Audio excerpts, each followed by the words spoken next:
is Andrew. I am the analyst and founder of Angle Fantasy Sports. I'm joined by my co-host Mitchell, one of my Hey, other analysts over at Angle. So today we are doing a mock draft in Yahoo. So over at Angle Fantasy Sports, we run multiple redraft leagues that we are commissioning as well. We're just doing that as a way. This is our first year in existence, so we're doing that as a way, as a fun engagement with our server members.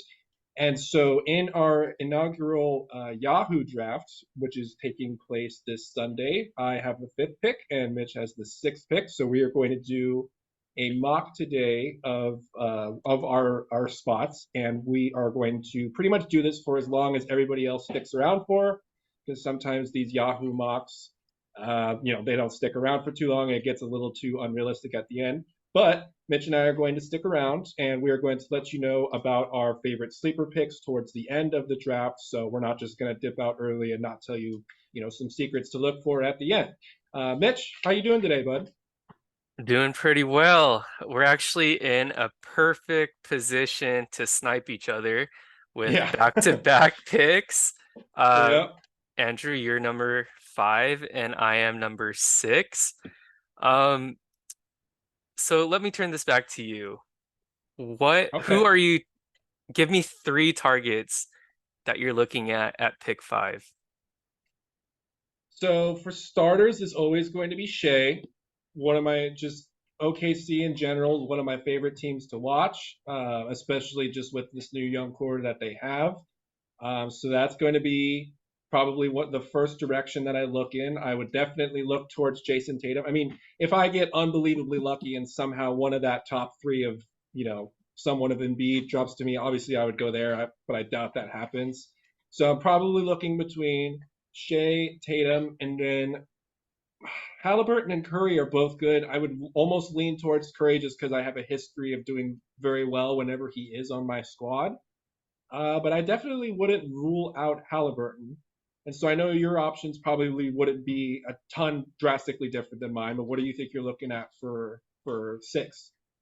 I mean, you know who I am as a person. We've been friends for 7 years, and ironically, I've never really owned Curry in a redraft or a dynasty league as much as I am Sure. a Warrior fan. Mm, So, if all the cards fall into my favor, that's who I'm going to target.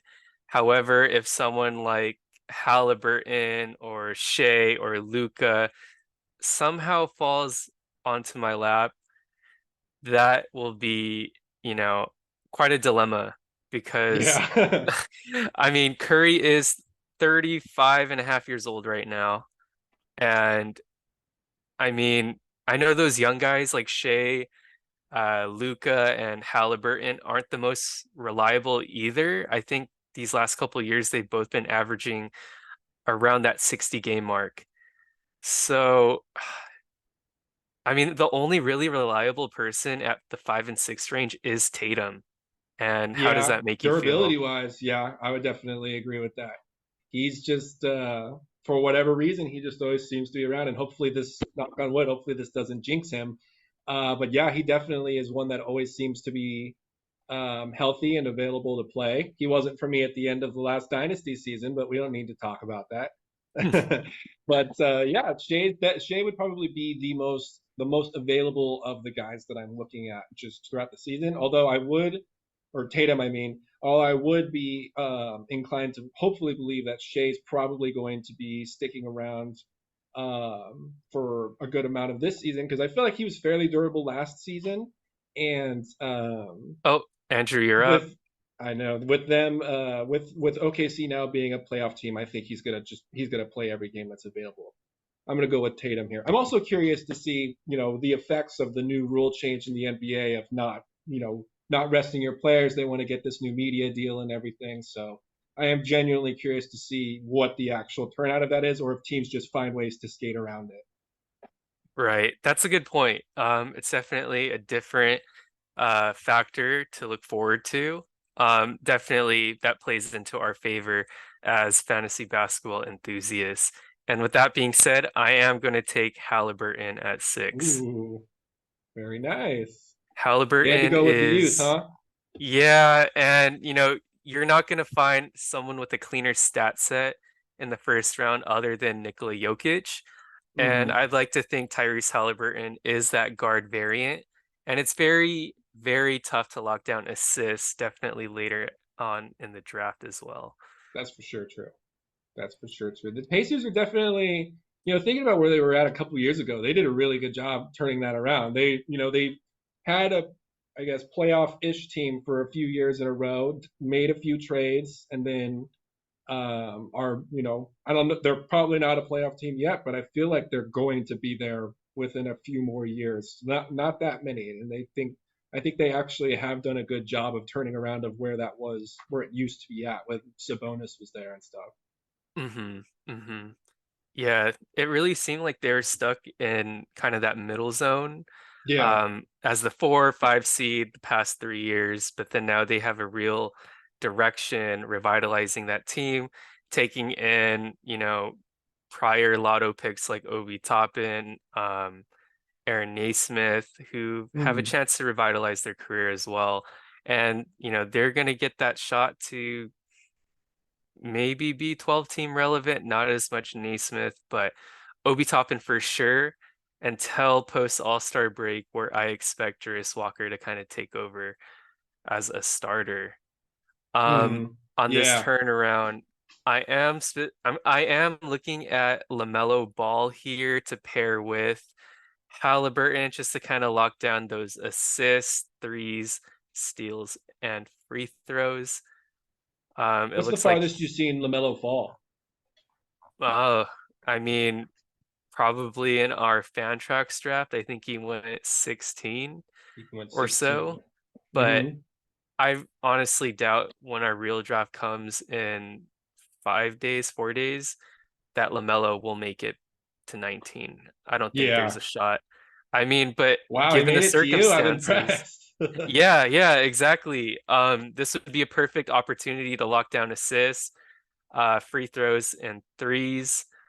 Um, so yeah, I'm gonna take it. Maybe the cards fall in my favor again, but I think this is a perfect combination with Halliburton. Who are you gonna pair on your end?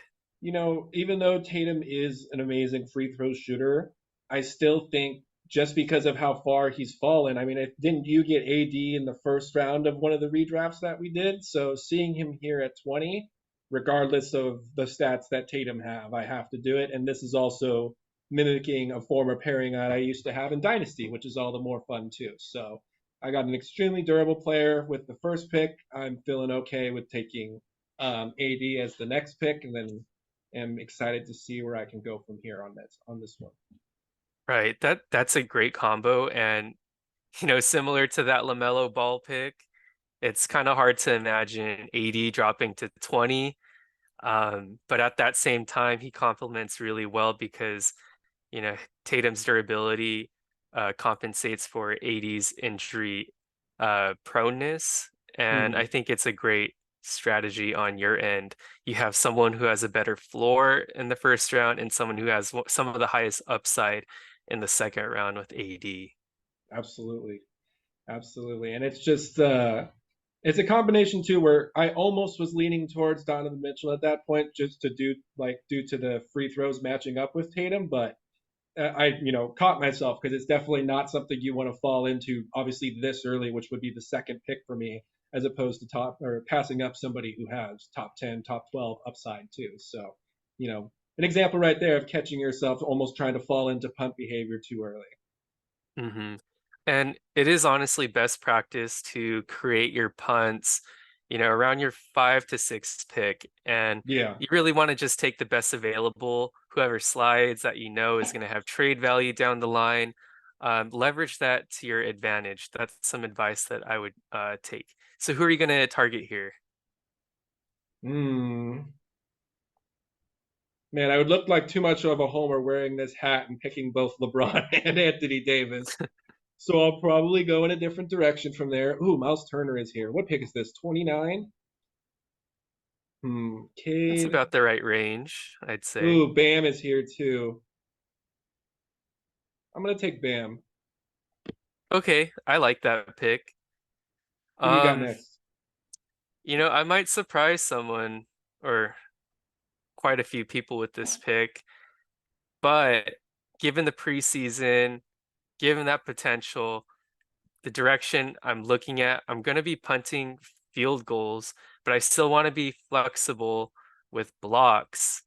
So I'm going to take the number one pick, Victor Wembanyama. Okay.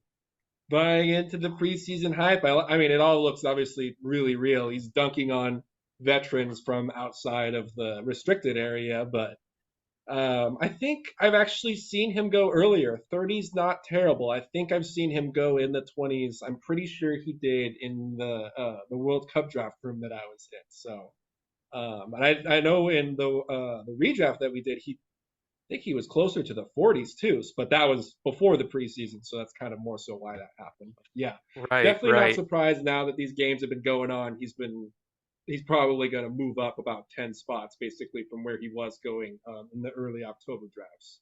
And what's really amazing is how, you know, effective he is in such a short amount of time. He's Hmm. averaging over 20 points per game in sub 20 minutes, along with crazy block numbers, 2 to 3 a game. He's kind of cherry picking, which kind of, hinders his rebound potential. But Hmm. overall, he's hitting threes. And I think overall, he would be a great fit next to Halliburton and LaMelo in a punt field goal build.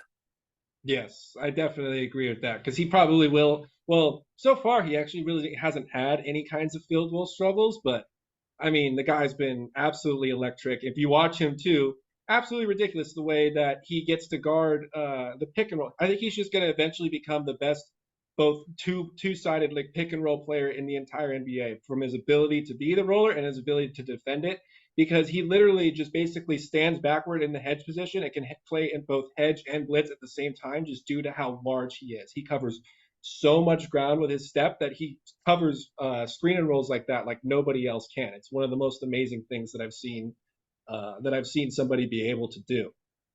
Right. And Okay, he's just a complete highlight play. absolutely. My last pick was Jordan Poole, extremely great breakout potential. And I think he really meshes well with LaMelo and Halliburton. And, given Halliburton's more of a pass first player, I needed a little bit of juice from the points perspective.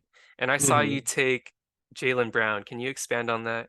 It was probably a tiny bit early, but I'm leaning towards trying to target as many rebounds and points as I can right now. But also too, what's Tatum's field goal? I mean, being that he was only in the first round, I could still probably lean towards going towards a higher field goal percentage build anyways, due to the rest of the draft. I can try to tend towards that direction. But with some of the other guys here, I was in kind of just like a middle ground.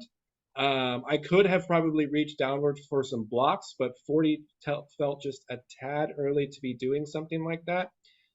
So I went with somebody who, in the right build, can be, upwards of 40 to 50 range, usually year after year, and he seems to somewhat be pretty durable, pretty most years too. And, part of fantasy is that watchability factor. You are drafting Tatum and Jaylen Brown. So you're going to be forced to watch Boston Celtics games, and that's going to be a fun experience if this was your Luckily, real it's a team. mock draft, but Right, I know, but given yeah, you're a it's Laker something that could fan. definitely happen. I don't know. I mean, in the real draft, I think our pick clocks are about to be what 4 or 15 seconds longer, and we're not going to be talking during that too. So maybe my pick might be different on the next go around, especially if I do decide to try to lean towards blocks that early. But I'm seeing names like Brooke Lopez fall a lot farther than they should.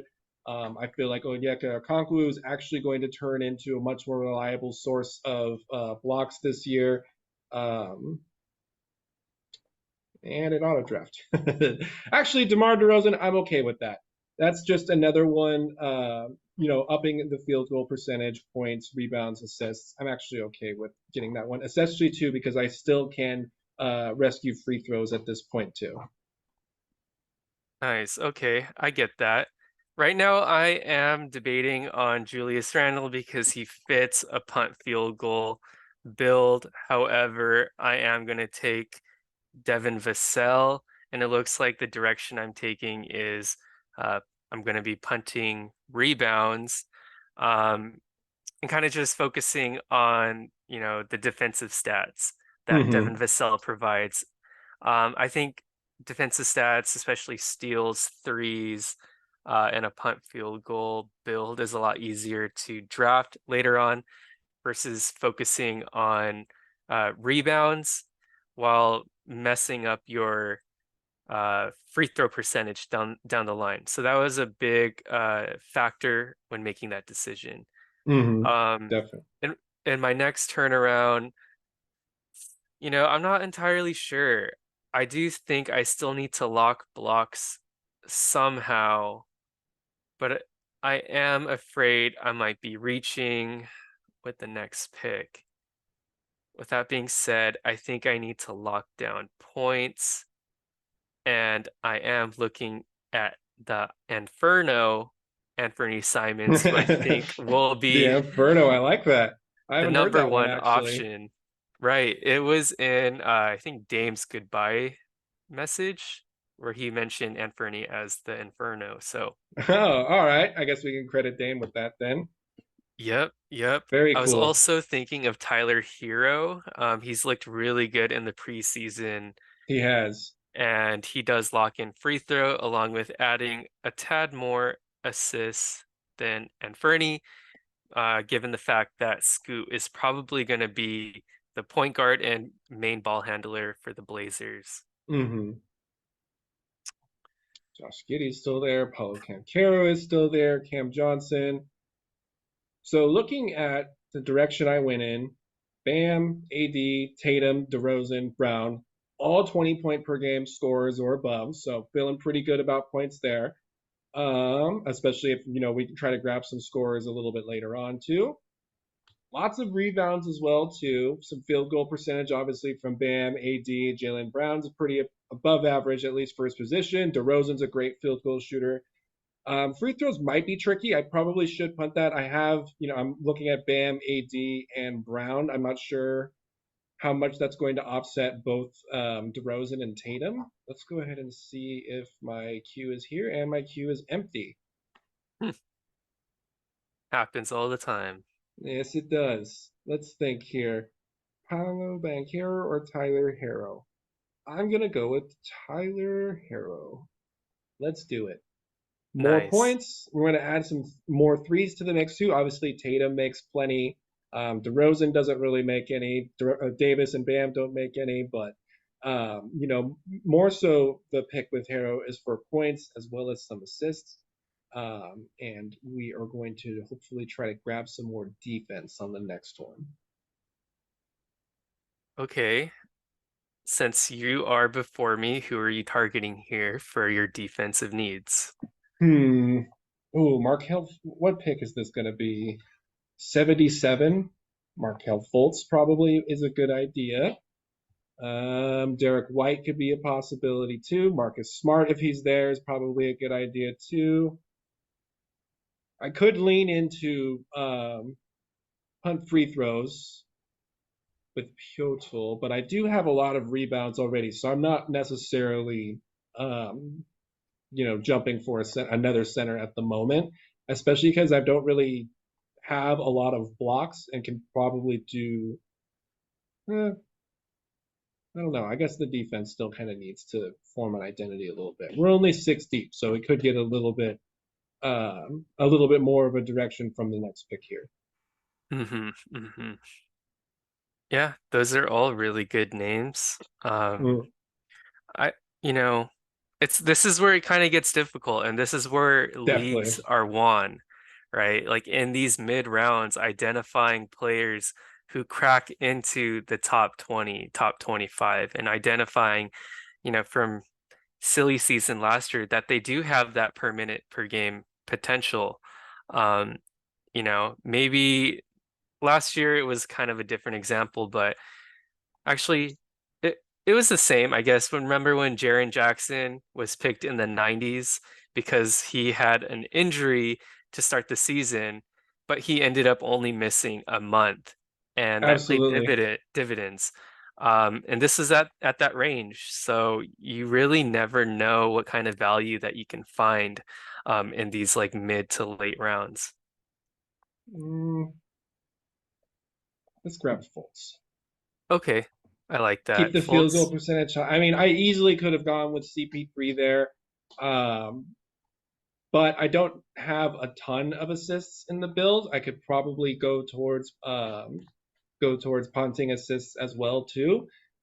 So more so taking Fultz there, who does get assists, but he does more so have the high field goal percentage for his position. He gets a good amount of rebounds too, and then steals is probably the direction I'm going to have to start trending towards defense wise.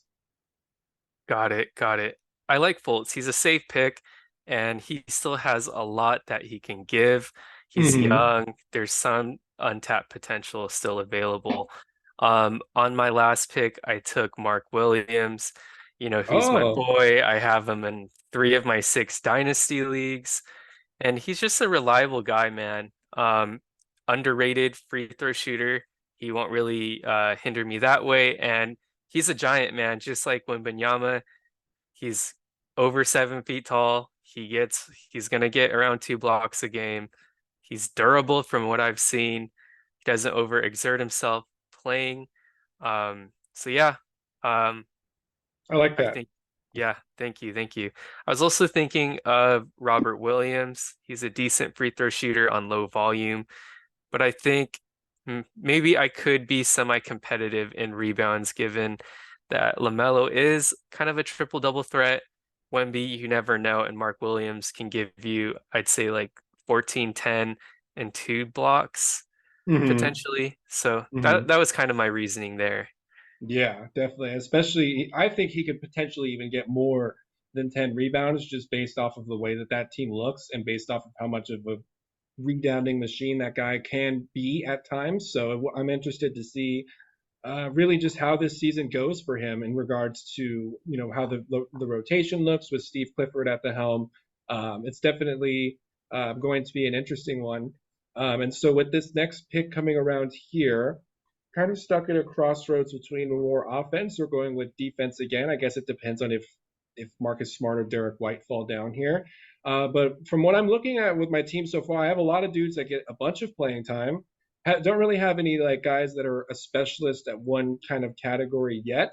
More so just a ton of scoring, rebounding, pretty good field goal percentage, and some blocks too, or sorry, some steals too. And that's what I was trying to add with Fultz. So I'm looking at probably getting more steals again because I don't want it to dry up too much once we get towards the later rounds. What are you looking at the pick after or before me actually? Oh man, I see Jalen Green standing right there for the taking. But no, no, no. I mean, I'm playing to win, and I already have my Jalen Green stock in my dynasty leagues. Redraft, that margin for error is a lot slimmer.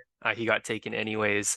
With that being said, this guy's going a little under the radar, and if I do fulfill that punt rebound build, Daniel Gafford is the guy for me. He's Yeah, gonna lock down blocks with Victor and Mark Williams, and his free throw is pretty decent, around the 70 percent mark. But what about you? I know you said I Derek White, Marcus yes, but I Smart's think I'm still gonna have there. to go with wow, look at White's picture. I didn't know he shaved the hair off. Good for him. I'm gonna go with Marcus Smart for the additional steals padding. I could still probably actually be somewhat competitive in assists. Herro, Brown, DeRozan, Tatum, Davis, Bam, Fultz, and Smart. Not an overly dominant assist team. I don't have a 10 assist guy like Trey or or Haliburton, so I probably can't compete in assists with a team like that. But some other teams, especially like a fellow bit like team that's more towards the big man punt, like I am, looking to beat them in either points or assists is going to get me ahead of a team that has a similar build to mine. So liking Smart there, mostly too for the defense. And I do want to point out John Morant will be missing 25 Yes, games, of which course. approximates to 8 weeks. And, he's going to have time to ramp up and get into game shape. Yes, there's that, there is that news that he's going to be practicing with the team throughout, but game shape is definitely different than scrimmaging. As, Hmm. you know, high school athletes, we know this obviously to not the same extent, but Smart should get a solid boost, I'd say, for 10 weeks, which is about half the season. Yes, definitely a good amount of the season for sure. And I think that there's going to be a lot of guys that probably get a boost from Ja being out. Desmond Bain, of course. Then of course Marcus Smart too. Even the wings and the posts will get a little bit more. There's going to be more places to disperse of what was Ja at like 25 points per game last year. So that's just going to have to be dispersed amongst the rest of the team there. So it's going to be very very interesting to see how that plays out. Now I'm on the board. Derek White is still there. Let's see. We have Trey Jones, Miles Bridges, Mitchell Robinson, Dinwiddie, Carter, Collins. What pick is this? 100. Yeah, let's take Derek White. Okay, I've I seen him thought go as high as 80, so I I feel thought like that was 100 might as well. interesting Yeah. because of that Drew Holiday trade. He is gonna be in and out of that starting lineup with Al Horford. Um, but yeah, I mean Derek White, if given the opportunity, he will produce, and they are really thin. Um, Another one you mentioned that I was interested in was Trey Jones, but I took Spencer Dinwiddie because I know he is going to be starting. Trey Jones has been entering in and out of the starting lineup as well. The Spurs want to experiment with Jeremy Sohan Mm, uh, as the starting point guard. Personally, I don't think he's ready, but that kind of caps Trey Jones's upside, right? If he's not starting, he's right. not going to be playing those 32 to 34 minutes per game. He's going to be starting off the game around the 4 to 6 minute mark in the first quarter, which limits his upside to about 28 minutes to 30, which, Mm, 4 minutes can do a lot in terms of production. mm, Basketball is a game of runs. definitely. Um, so yeah, he has slipped a bit. Pre Before preseason, Trey Jones has been, around that 90s mark, but it seems like people are adjusting. And that being said, this is probably our last round for, So I was this looking at part. that. It looks like there is only 4 out of 12 people that are not still present. So I'm interesting to see how many people are still going to be here maybe after round 10. But if there seems to be a good amount of people still, then we can kind of just stick around to see how it plays out. But mostly once it gets to round 10, we can shift our focus to talking about some of our favorite sleepers later in the draft, and then see kind of maybe just how this plays out a little bit here. But yeah, with that in mind, I'm looking at the next pick coming up here. We got six left. Fair amount of interesting names. Would you take Shaden Sharp in this territory, or would you wait until outside of round 10? I would wait a little outside.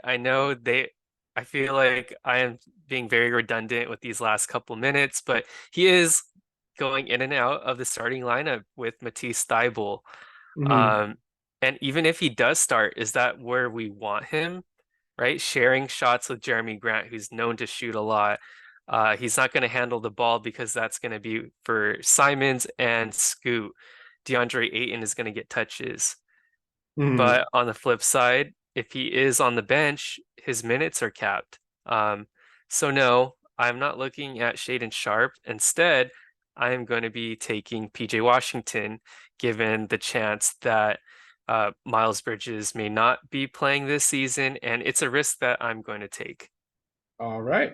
So I think I'm going to do one last grab at some steals and then focus on my forwards, rebounds, and points the rest of the way. I'm going to take DeAnthony Melton. Ooh, interesting. Interesting to Interesting. see too what happens with with that Philadelphia rotation.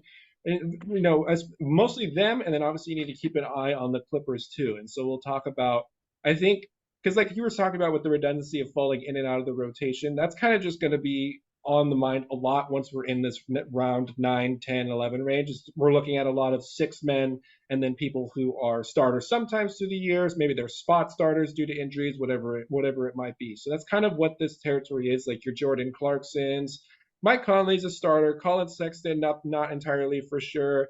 Kevin Herter comes off the bench, so it makes sense that we're talking about in and out of the lineup and stuff a lot right here.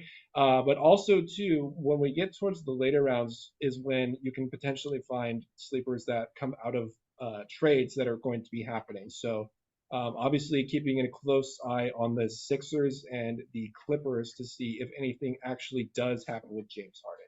If you had to guess, do you think Harden is still on the Sixers on, let's say, by week 3, or do you think it's going to be forced at some point here before opening tip? Honestly, you can't predict anything. He's supposedly going to suit up on, the start of the season, but we've seen that before. He'll suit up just to get paid, but doesn't mean he's going to be the James Harden we know and love or hate, Hmm. depending if you are a Warriors fan. But we've seen this before he was traded to Brooklyn, right? He had the whole issue of, being in a fat suit, being out of shape. He played, but he wasn't that 30 point per game Harden. He was only averaging like 22 points, which is Hmm. a massive drop off. And in this case, this is 4 years later. Um, so there's going to be a lot of discussion around James Harden, and if he does go to the Clippers, you know, I don't know what happens to his value. Um, Hmm. all that could go towards, I don't know. It could all be dispersed, which going back to your point makes Anthony Melton a pretty lucrative pick down the line, given Hmm. even last year he was a top 50, 60 player. Definitely. And on this last one, I went with Kevin Herter to try to support my offensive upside while not trying to decimate my field goal percentage because there was other options like Jordan Clarkson, but I did take a couple. Guys like Smarts and Melton do not have great field goal percentages. Luckily, they don't shoot a huge volume, but it's obviously not helping a ton. So needed to be a little bit careful with the field goal percentage of the next scorer that I got. And it seems like we're starting to get into auto draft territory here. So maybe we can make our next picks and then just talk about our favorite sleepers after that and just let this roll the rest of the way out. Got it. Yeah, sounds good. Um, right now on the board, there's a couple players that catch my eye. I love how Emmanuel quickly finished the year. He fits that punt field goal build that I'm trying to work around. Um, Obi Toppin is interesting, but I don't trust him year round like I do quickly. Um, Mm-hmm. another sleeper that I do love is my boy Paul Reed. And, Nick Nurse really loves him. He's saying a lot of great things and how he wants to mold him into the next Pascal Siakam. And we know the damage Paul Reed can do, right? 2 steals, 2 blocks type of guy in limited Mm-hmm. minutes. Let's see what he can do in 30 minutes a game. And if he does crack that, uh, wow, he could be the steal of your fantasy draft. All right, round 12, I went ahead with Amen Thompson. So I haven't taken Thompson, or I have taken an Asar in one of my drafts, but I haven't taken Amen in any draft yet. I've seen people reach as high as like round 9 for one of these twins. So getting him at 12 actually feels pretty good. And just seeing some of the highlights of basically both of these twins, I feel like I saw Asar played like 38 minutes the other night, and it seems like both coaches just find it very hard to take either of these twins off the floor. They just do everything so well and are both basically just perfect basketball players. I mean, if one's going to be perfect, the other one should be since they're identical to each other. But obviously, it doesn't work that way with the Morris twins. But it's just amazing that these two are, a two for two, two of a kind, or basically one of a kind, but a copy of each other in regards to a fact that I think Amen's actually going to have defensive value. We kind of thought Asar was only going to be the one that had that, but so far it seems like Amen can probably provide that too, in addition to maybe having a little bit more offensive upside. But obviously, now that Kevin Porter is officially out of Houston for good, you know, it means competing for backup point guard minutes with uh, Aaron Holiday, and pretty much, you know, alternating from Jalen Green too. So I definitely like Amen's chances to get a fair amount of playing time this year. Yeah, yeah, love that pick. You know, it- a lot of people were questioning, in the summer league, will his OTE defensive stats translate? And sure enough, they did. And, if he gets those minutes, especially post All-Star break, he could be a breakout candidate, especially in silly season. Mm-hmm. Round And I 13, there's a lot of people gone. Sorry to interrupt, but I went ahead. I'm going to go ahead and talk about this is one of my favorite sleeper picks here. It was kind of more so of a secret to a lot of people in the beginning of this month, but now that the preseason started and people are watching the rotation, Jalen Johnson is somebody that you should definitely be looking at, especially if you're in a build where you need rebounds and you need blocks. This guy is definitely a triple one player, one three-pointer, one steal, one block. So having that kind of upside, in addition to good field goal percentage, I think that he's just a really good potential upside pick later on in the draft. Usually, probably around round 12 is maybe where you might see some people reach for him. So I definitely wouldn't say it's bad to reach for him in that round. I got him in round 13 in our angle draft, so I was very happy with that one. But yeah, this is probably one of my favorite sleepers this late in the draft. More people are starting to learn about him. But another potential one, this is going back to the scenario with the Clippers and the Sixers. I'm looking to see what happens to Robert Covington this season. He is apparently looking to get a little bit of his playing time back. I mean, we remember from the past, it's not too many years ago that this guy was a nine cat stud.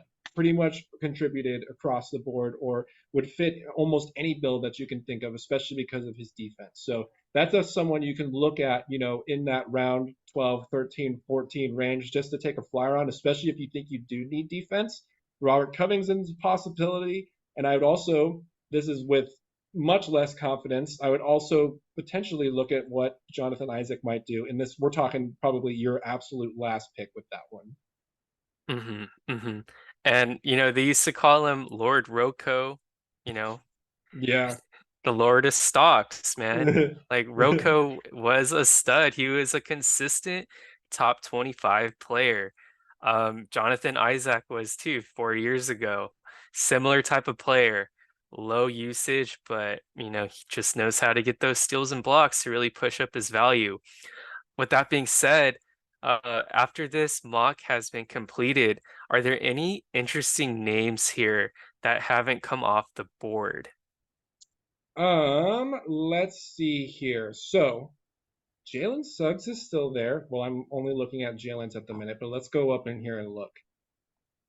I've seen Malik Monk not get drafted in quite a few drafts, which is surprising. Jeremy Sohan still being here is pretty surprising. Most people tend to reach for him towards the end of the draft. Jonathan Kuminga is for sure going to get drafted in, at least in these initial startup drafts. Everybody's going to take Kuminga towards the end, most likely due to what he's doing in the preseason. But honestly, I wouldn't blame them based off the fact. Do you want to say a little something about your boy too? Yeah, let me elaborate. Jonathan Kuminga is leading the league in points per game in preseason. Let me repeat myself. Leading the league in points per game in preseason. And as a Warriors fan, I can tell you, Jonathan Kuminga is hungry. There were disputes with Steve Kerr during the playoffs about his playing time. The Warriors could have really used that rim pressure, right? We were settling for a lot of jump shots, which came to our demise against the Los Angeles Lakers. Imagine him attacking the rim and creating open shots. Who, by the way, he is an underrated passer. Look at his Mhm. stats just to end the season. He was getting around 4 to 5 assists per game. They are trying to build him into kind of like a mini hybrid of a Draymond and Andrew Wiggins type of role. He finished the year averaging 37% from three. Really solid, albeit low volume. Kuminga is hungry. He's looking to win, and he's looking to really play into that six-man role for the Warriors. Mhm. I Andrew, definitely agree with you. And I think, too, if you think back to when he was first getting drafted, like you mentioned, this mini Draymond Wiggins type of hybrid role, maybe like Wiggins, but with some Draymond supporting stats, but just to a lesser extent. His pre-draft comparison, this was obviously a very hyped draft class. He was part of the draft class with, Suggs, Mobley, Cade.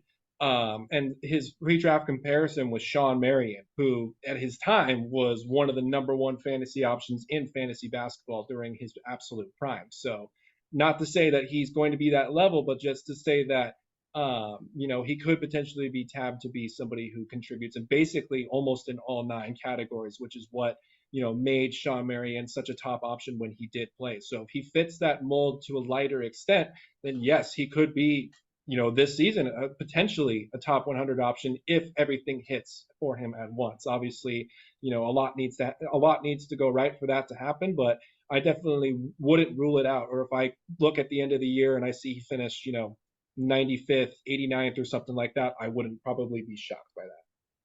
right, that's funny you say that because a couple days ago I was listening to the Sam Vecini podcast, and they were bringing up Kuminga as one of the players that can break out or potentially carve himself as a huge and significant role on a winning team. And one of those comparisons they mentioned was Sean Marion.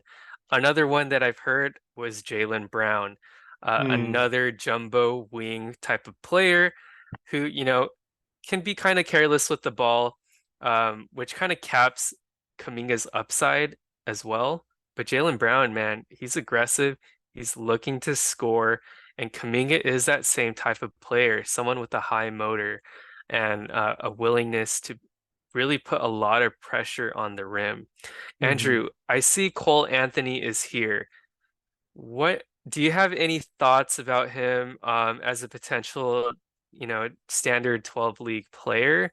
Do you think there's a chance that he can kind of push his way into the starting lineup? As we know, Jalen Suggs is kind of shaky given his injuries and just overall consistency. Do you think Cole Anthony could break into that since, I think 2 years ago he did produce top 100 numbers? hmm Yeah, I don't see. I personally took him late in one of our actually in the Fantrax redraft that we did. So for Fantrax, we had a slow draft for one of the leagues that we were hosting. And for that one, we did it on Fantrax to account for international members. So we have representation from the United States, Europe, and Australia. And I believe later on in that draft is when I took him. I think it was in probably around 13 or 12, something around there. Anyways, though, Cole Anthony is somebody who, for one, gets a surprising amount of rebounds for a point guard. So out of position right there is definitely a good thing to be added to him. He's somebody Hmm. who can play, like, if you have a team where you're focused on big man stats, maybe you have like a DeMar DeRozan or LeBron mixed in there, guys that have high scoring and rebounds. And then or maybe not LeBron, but more so DeMar DeRozan, let's say Jayson Tatum too. So two members of my team right here, guys that could hit their free throws, get rebounds, and score. Cole Anthony is somebody at the end of the draft that can help to support that. He'll hit his free throws. At least in regards to last year, hopefully it's not an outlier, but it might be. Last year, his field goal percentage improved to a respectable amount at 46%, whereas prior it was a little more detrimental, like 41 ish, or I think he even had 39 one year too. So hopefully the field goal percentage can stay at least towards the level where it's at, of where it's not, not siphoning your field goal percentage as much, but he can hit his free throws. He can score. He gets a good amount of rebounds out of position as a point guard. Obviously, being a point guard, he gets a good amount of assists too. Isn't going to contribute a ton on defense, but later on in this draft, you're not going to find, perfect nine category players. You're just going to find guys to supplement specific stats in regards to what they specialize in. So Cole Anthony is definitely somebody who can help out a build. A surprising amount of builds too. He doesn't just need to be chucked into a high free throw three pointers build. He actually can fit big man teams towards the end of the draft if you have enough cushion on your field goal percentage there too. So I just wanted to take some time to on here to let you know that we are on Twitter at Angle Fantasy BB. we are available here. Please come and give us a follow. Also, on here, you can find access to get into our Discord server. So, a big part of what we like to do is give trade advice. And we know with the coming season that obviously that's going to be coming up, quite a bit. You guys are going to be going through drafts. Trades are going to be starting pretty much immediately after that. And this is what everybody always likes to ask us and other analysts about. So, come into our Discord server, open up a help ticket where you'll be able to enter your league parameters, and we will be able to help you out and give sound trade advice for you, whether it be in a redraft league or in a dynasty league as well. We have redraft rankings. We have our redraft rankings posted right now on our Twitter. We have dynasty rankings with updates, big updates coming to that with after the first couple of weeks of the season. And just hopefully going to be rolling out as much content as we can. Like I said earlier in the video, we are a very new service that is around, so we are still getting our feet wet with pretty much everything, podcasting included. But you're going to be seeing a lot more of us. So, Mitch, I wanted to thank you for joining me here today. Did you have any last words for the podcast and the people today? Not really, Thank you, Andrew, for having me. We've been friends for 7 years now, and we're, That's right. continue to be strong. We talk every day, and fantasy basketball is something that really connects people around the world, right? If it wasn't for fantasy basketball, I don't know what our friendship would be like. That's all we talk about, man. And That's I'm very glad true. we have that, you know, type of relationship where we can give back to the people. We started Mhm. this when I think we were our first year we met each other. 7 years ago, we Mhm. started fantasy, albeit on ESPN. We definitely evolved into Lesson learned. Dynasty. Right, lesson learned. But other than that, thank you, Andrew, and we have a lot in store. So yeah. All right. Follow us on Twitter. See you, folks.